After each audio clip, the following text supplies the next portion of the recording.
Anakku sekalian, pembelajaran kita selanjutnya adalah pembelajaran tentang bahasan pembelahan sel. Langsung saja, Bismillahirrahmanirrahim. Organisme tingkat tinggi. Apa itu organisme tingkat tinggi? Organisme tingkat tinggi adalah organisme multiseluler atau sel di dalam tubuhnya berjumlah banyak atau sangat banyak ya, dibandingkan amuba yang hanya satu sel. Nah, organisme ini memiliki banyak sel di dalam tubuhnya sehingga membentuk jaringan, kemudian organ, membentuk sistem organ dan selanjutnya organ. Ya, organisme multiseluler memiliki banyak sel di dalam tubuhnya. Contohnya kita ya, selaku manusia, kemudian pohon mangga, kerbau, dan sebagainya. Bisa kalian simpulkan sendiri ya, bisa kalian gambarkan sendiri contoh-contohnya. Jadi organisme tingkat tinggi itu adalah organisme yang bisa kita lihat tidak menggunakan mikroskop, karena pasti organisme tersebut memiliki sel yang cukup banyak, karena jumlah ukuran sel itu kan lebih kecil dari ujung jarum. Nah, kalau makhluk hidupnya bisa kita kelihatan, berarti makhluk hidup itu adalah termasuk organisme tingkat tinggi. Kemudian, reproduksi pada manusia dimulai dengan terbentuknya gamet. Apa itu gamet? Ya, gamet terbagi menjadi dua, yaitu gamet jantan dan gamet betina. Gamet jantan berupa sel sperma dan gamet betina berupa sel ovum atau sel telur. Jadi apa itu gamet? Ya, bisa dari jenis ini bisa kalian simpulkan gamet itu ada berupa pembawa sifat keturunan gitu ya. Ada lagi unsurnya atau penyusunnya, nanti kita bahas ya. Unsurnya itu adalah DNA, tapi di sini gamet bisa kalian simpulkan sendiri, yaitu gamet adalah pembawa sifat keturunan. Kalau dari jantan itu berupa sel sperma, dan kalau dari betina atau perempuan itu sel ovum atau sel telur. Gamet jantan yang menghasilkan sperma, sel sperma ya.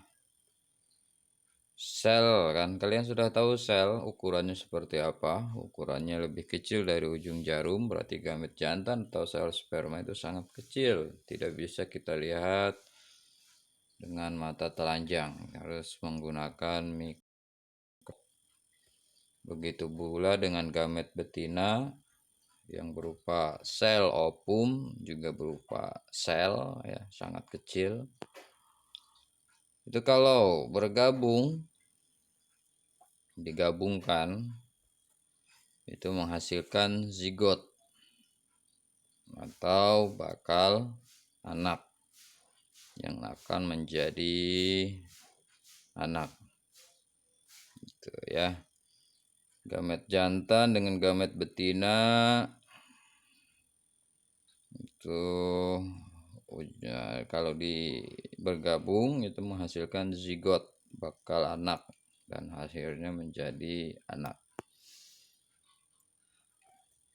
Karena sel sperma dimiliki oleh laki-laki, dan sel ovum dimiliki oleh perempuan, maka laki-laki dan perempuan dalam agama Islam itu dilarang berdua-duaan. Nah, siapa tuh yang udah suka berdua-duaan? Nah, itu udah warning itu ya, lampu kuning tuh.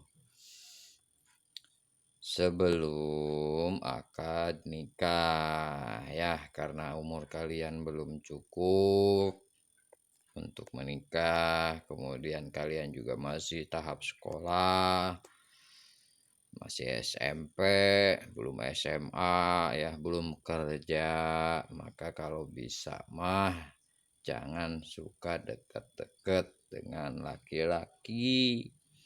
Apalagi kalian mungkin laki-lakinya, kalau laki-laki sih kadang umur segini belum ada yang belum ya, ada yang belum mimpi basah. Tapi kalau ada anak perempuan biasanya sudah ada yang mengalami menstruasi.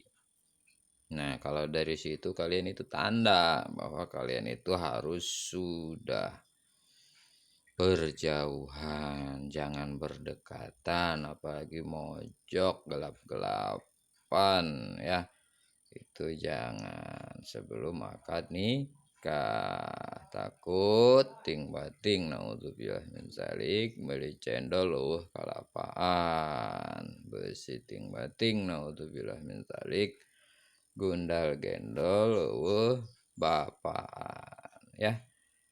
Oke, jika kalian menuruti larangan tersebut, maka kalian akan selamat sampai menikah nanti ya. Biasanya orang tua seneng tuh kalau kalian sukses menjaga hawa nafsunya. Kemudian nama juga tidak jelek ya, nama tetangga juga sekampung juga nggak jelek gitu ya. Mudah-mudahan bisa. Oke, kemudian jika kalian mengingkar dengan larangan tersebut di atas, maka nauzubillah min dzalik kalian tidak akan selamat. Gitu ya. Kesimpulannya, laki-laki dan perempuan sebelum akad nikah jangan berdua-duaan dan jangan pegangan tangan, apalagi pegangan lebih dari pegangan tangan ya, jangan itu ya, stop, jangan dilakukan. Itulah harapan kami selaku guru kalian, pasti orang tua kalian juga mengharapkan seperti itu. Maka jaga diri kalian dan martabat orang tua kalian, begitu ya. Karena bagus buruknya nama orang tua itu adalah tergantung kalian sendiri. Lanjut ke materi. Gamet dihasilkan dari pembelahan meiosis ya. Meiosis, ingatnya ke bulan Mei dan ada pembentukan osis ya, meiosis. Itu diartikan juga dia adalah pembelahan reduksi atau pembelahan yang mengurangi jumlah genetiknya ya. Harusnya diploid biasanya, dia tadinya diploid, maka nanti hasil anakannya itu akan haploid. Diploid 2N, haploid 1N nanti dibahas dari sel-sel induk. Kromosom dan gen pada sel. Nah, ini gambar apa ini? Gambar kayak huruf H ya. Dalamnya ada apa itu yang melinting-melinting dalamnya itu yang berwarna oranye. Nah, itu semuanya dinamakan kromosom. Kemudian tengah-tengahnya itu dinamakan sentromer atau sentral dari cabang-cabang kromosom. Kemudian yang di dalamnya itu atau ya itu namanya kromatid atau benang kromosom atau bagian-bagian kromatid itu benang kromosom ya, atau ranting dari kromosom. Ranting-rantingnya itu 1 2 3 4. Kemudian kromosom adalah pintalan DNA. Pintalan, tahu arti pintalan? Baju kalian itu terdiri dari pintalan benang. Bener enggak?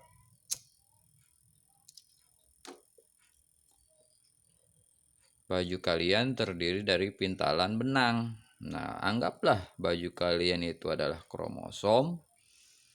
Kemudian kalau diambil benangnya itu banyak, sepanjang sekali benangnya. Nah, nanti maka DNA pun sangat panjang ya, sangat banyak karena berisi seluruh informasi tentang makhluk hidup. Mulai dari matanya harus berwarna apa, bentuk matanya harus bulat apa, harus ya, harus bagaimana ya, hidungnya mancung, pesek dan sebagainya, warna kulitnya juga hitam ya, sawo matang atau putih dan yang lain ya. Mulai dari umur juga ke situ. Kalau ada yang berpendapat bahwa umur juga itu ada informasinya di DNA, cuman belum ada yang bisa memprediksi. Cuman kalau umur sekian bentuk kulitnya harus seperti apa gitu ya, itu semuanya ada di DNA. Ya, letaknya ada di inti sel. Nah, ini apa ini? Nah, ini gambar kalau kita lihat dari bawah itu adalah kromosom ya. Homologous chromosomes ya, artinya kromosom yang sama logusnya. Jadi kiri kanan ada dua-dua ya. Kemudian kromosom itu lihat di sana diambil, karena saya bilang kan tadi seperti baju, diambil tuh benangnya ya, digambarnya diperbesar, kemudian ada di sana buletan-buletan ya. Benang, kemudian ada gulungan, kemudian diambil ya, ditarik lagi, diperbesar. Nah, ini ya, diperbesar. Sana ada benang biru mengelilingi sesuatu bulatan yang berwarna oranye ya. Di sini keterangannya DNA and protein are multifolder. Apa tuh artinya? Siapa yang ahli bahasa Inggris tuh? DNA dan protein yang ngagul, jadi saling berikatan di sana, gitu ya. Kemudian kalau kita lepas ikatannya di sini, proteinnya kita hilangkan. Nah, sana ada.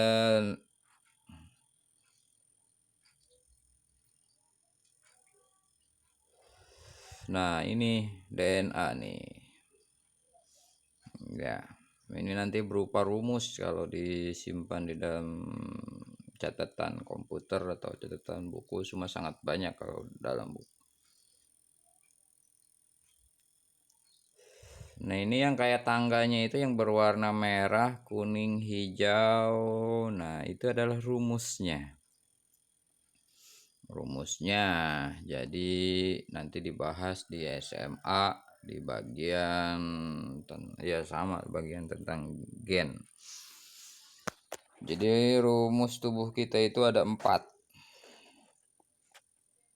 ya. Ada T, A, G ya.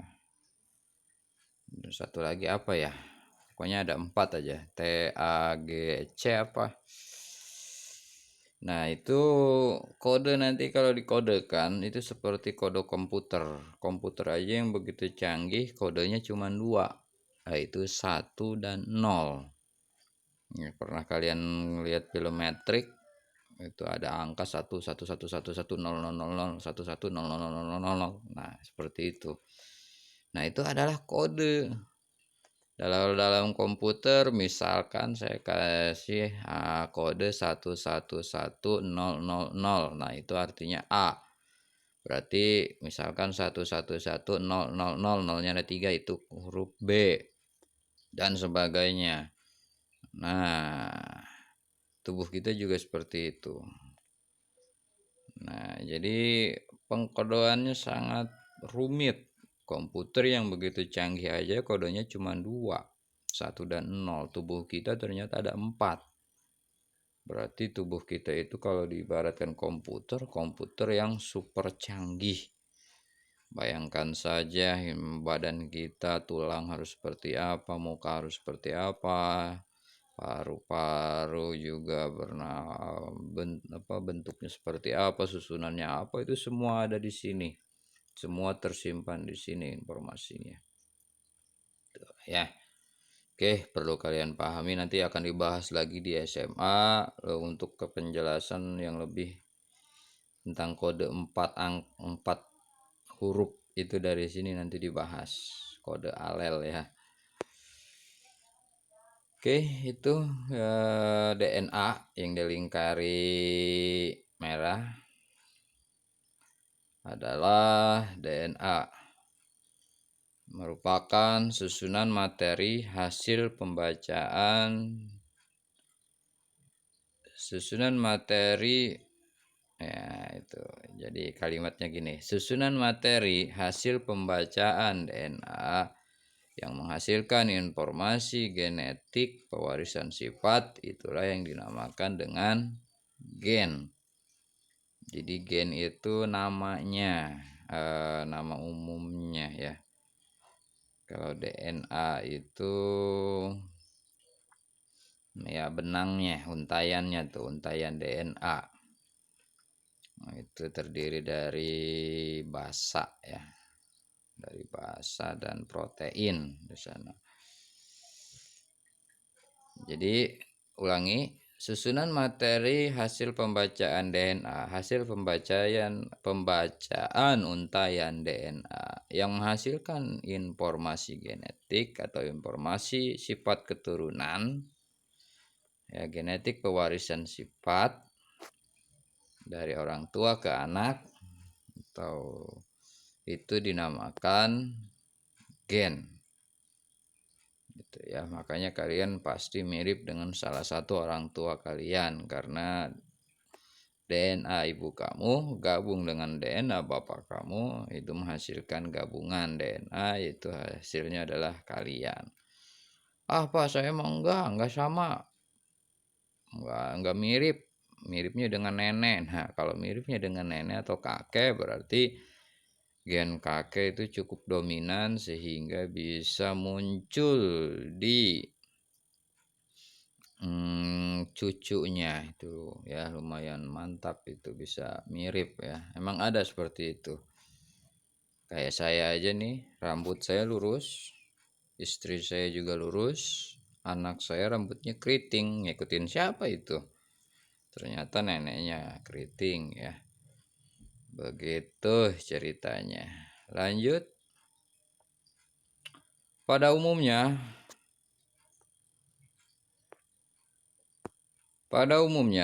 kromosom di dalam sel tubuh dan sel-sel induk kelamin berjumlah genap atau dirumuskan dengan angka 2N.